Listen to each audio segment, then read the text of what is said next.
Chers amis, Chag Sameach, j'aimerais vous convier aujourd'hui à une brève réflexion qui concerne la fête de Simchat Torah.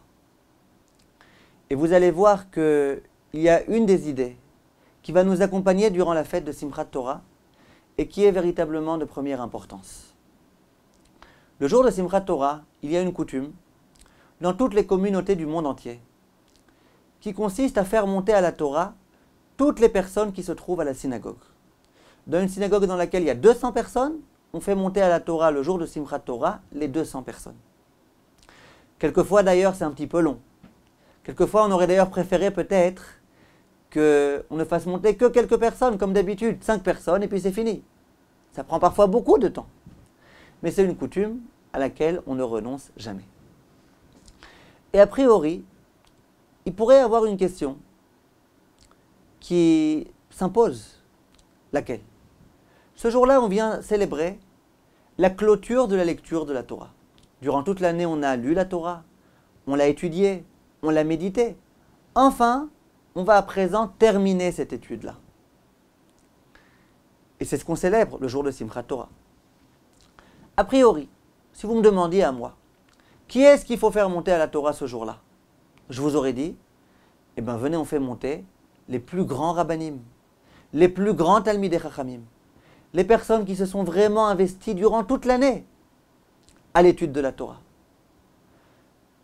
On voit que la coutume diffère complètement de ce que je propose moi-même. La coutume, c'est de dire, tu fais monter tout un chacun, même les mécréants, même les personnes qui n'étudient pas la Torah, même les personnes qui ne sont jamais là à la synagogue, qui sont venues qu'aujourd'hui. Tout un chacun doit monter ce jour-là à la Torah. A priori, c'est incompréhensible. On vient se réjouir avec cette Torah. Alors, en l'honneur de cette Torah, on devrait faire un plat de ces montées à la Torah. On devrait dire vraiment, on fait monter que les plus grands talmidei chachamim. Ça serait plus noble, ça serait plus beau a priori. On voit que la coutume n'est pas comme ça. Ce jour-là, le Simchat Torah, il y a autre chose qui va être assez impressionnant. On va lire la dernière paracha de la Torah, Vezot HaBeracha.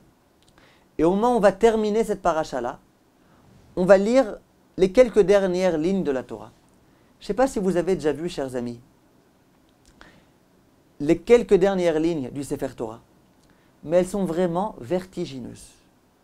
Si tout le Sefer Torah est très beau, que l'écriture est vraiment harmonieuse, très bien écrite, les dernières lignes du Sefer Torah, c'est véritablement horrible. Un vrai massacre. Comment ça se fait? C'est parce qu'au moment où on vient inaugurer un nouveau Sefer Torah, le scribe a écrit tout le Sefer Torah avec sa très jolie écriture.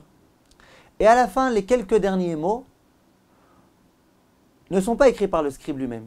Ils sont écrits par tout type de personnes. On donne l'honneur à un tel, toi juif, viens et écris. Souvent, c'est des personnes qui voient déjà plus très bien, des personnes âgées, leurs mains quelquefois, elles tremblent un petit peu. Et puis c'est ces personnes-là qui vont écrire les dernières lettres du Sefer Torah. Des personnes qui n'ont jamais appris.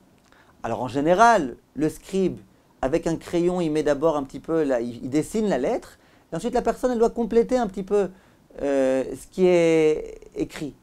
Mais souvent, malgré tout, c'est moche. Ensuite, le scribe, il doit venir, il doit raturer un petit peu ici, il doit gratter un petit peu l'encre qui a mal été mise. Bref, c'est horrible. C'est pas harmonieux, ça ne correspond pas du tout à la beauté du Sefer Torah. Je pose une question. On dit qu'en général, tout dépend de la fin. La dernière lettre du Sefer Torah, ça devrait être la plus belle. Le dernier paragraphe, la dernière ligne, elle devrait être la plus belle. Elle devrait bien illustrer ce qu'était tout le Sefer Torah. Or, pas du tout. Tout le Sefer Torah est fabuleux et la dernière lettre, c'est horrible. Comment ça se fait?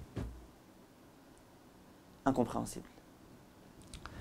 En fait, j'ai entendu du Rav Tzvi Meir Zilberberg qui expliquait de la façon suivante. Il disait, la beauté de la Torah, c'est justement ça. La beauté de la Torah, c'est que chacun a une part à la Torah. Le jour de Simchat Torah, on veut vraiment se réjouir avec la Torah, que tout le monde monte. Même celui qui se sent être éloigné de Hachem, on le fait monter. Et c'est ça la beauté du jour. Ça n'aurait pas été beau de faire monter que les rabbanim, que les talmidei chachamim. C'est pas ça la beauté de la Torah. La beauté de la Torah, c'est que tout le monde a une part dans la Torah. Toi qui te sens être loin de la Torah, toi qui étudies pas 1 minute par jour, toi, tu montes à la Torah. Parce que toi, tu as une part dans la Torah. Et c'est ce jour-ci qu'on se réjouit avec la Torah. Comment on se réjouit? En montrant bien. Tout le monde a une part dans cette Torah. Lorsqu'on vient finir la Torah, tout un chacun a une part. Même les personnes qui n'ont pas appris à écrire, ils peuvent venir et écrire. Écrire une lettre dans le Sefer Torah. Ah, mais alors finalement, la dernière page, c'est la page la plus moche? Non, c'est la page la plus belle. Pour ceux qui réussissent à comprendre, la plus belle page du Sefer Torah, c'est celle-là. C'est celle dans laquelle chacun a pu avoir une part. Celle qui n'est pas très jolie a priori, parce qu'il y en a un qui écrit un peu plus gros, un peu plus petit. C'est ça la plus belle page du Sefer Torah. Et c'est ce qu'il faut qu'on sache, mes chers amis. Il faut qu'on sache qu'on a tous une part dans l'étude de la Torah. Tout un chacun. Personne ne peut dire « moi j'ai pas de part ». Chacun a une part. Celui qui peut étudier 10 heures par jour, eh ben, il a une part considérable. Et celui qui peut étudier 1 heure par semaine, il a aussi sa part considérable à apporter dans la Torah. Et c'est un petit peu ce qui va nous accompagner durant toutes les hakafot. On va danser avec le Sefer Torah. Quand on danse, qu'est-ce qu'on fait? On s'élève et on redescend. On saute un petit peu en hauteur et on redescend. Et toute la gymnastique de la danse, c'est ça. On monte et on descend. On monte et on descend. Comme pour montrer que le mouvement du juif, c'est un mouvement durant lequel on s'élève, on aspire, on aimerait se rapprocher d'Hachem. Mais finalement, malheureusement, on n'est pas toujours à la hauteur et on se rebaisse. Mais c'est pas grave, on se réélève à nouveau. Et puis on sait qu'on va retomber. Ensuite, on se réélève. Lorsqu'on danse, on vient montrer à Hachem, Hachem. Notre véritable aspiration, c'est de s'élever. On aimerait s'élever, rester comme ça, voler. Simplement, on est des hommes, donc on retombe. Mais c'est pas grave, Hachem, on se réélève. Tout juif, même le juif qui est le plus lointain, on le fait monter à la Torah. Parce que lui-même, il a des aspirations. Lui-même, il a une appartenance à cette Torah. Lui-même, si ça dépendait que de lui, s'il n'était pas habité dans les tsarara très, très grands, il aimerait s'élever et rester en haut. Simplement, il ne peut pas. Alors lui aussi, il danse. Avec les autres tzadikim qui dansent eux aussi. Il y en a qui restent un peu plus de temps en haut et qui redescendent un peu plus tard. Il y en a qui sont plus de temps en bas et qui s'élèvent un petit peu moins. Mais peu importe. Chaque juif a une part dans la Torah. Et ça, c'est la leçon magnifique que vient nous donner le jour du Simchat Torah. Où on fait monter tout le monde à la Torah. Où on voit finalement cette écriture vertigineuse d'une personne qui a une grande lettre avec l'autre qui a une petite lettre, du tzaddik à côté du rachat, peu importe. Tout le monde est uni. Et c'est la raison pour laquelle peut-être cette fête de Simchat Torah, elle vient succéder à la fête de Sukkot, durant laquelle on a pris toutes les espèces, le hétrog fabuleux qui représente le Talmid Chacham, qu'on a mis à côté de la Harava, qui symbolise le mécréant. On les a tous mis ensemble. Tout le monde était important. Le jour de Kippour, on a commencé la tfila de Kippour avec le Kol Nidré, durant lequel on disait on veut faire en sorte que même les mécréants aient une place à la synagogue, qu'ils puissent prier avec nous. On a besoin d'eux. On veut qu'ils soient avec nous.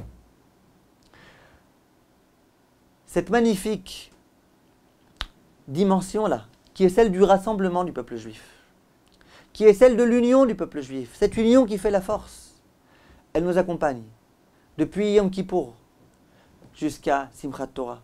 Et à Simchat Torah, on voit cette idée-là vivante face à nous, grâce aux coutumes dont je viens de vous faire part. Je vous souhaite, mes chers amis, une grande réussite, une véritable Simchat Torah, que vous soyez gais avec la Torah.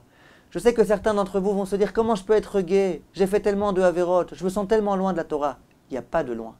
Tu te sens être loin de la Torah, sache que cette pensée-là, elle est lointaine. Il n'y a pas de HS, il n'y a pas de hors-sujet, il n'y a pas de out. On est tous proches de la Torah. Quelquefois, on arrive à l'exprimer, quelquefois, on a du mal. Mais Bezrat Hashem, que Hashem nous aide à ce qu'on réussisse à exprimer pleinement cette idée-là.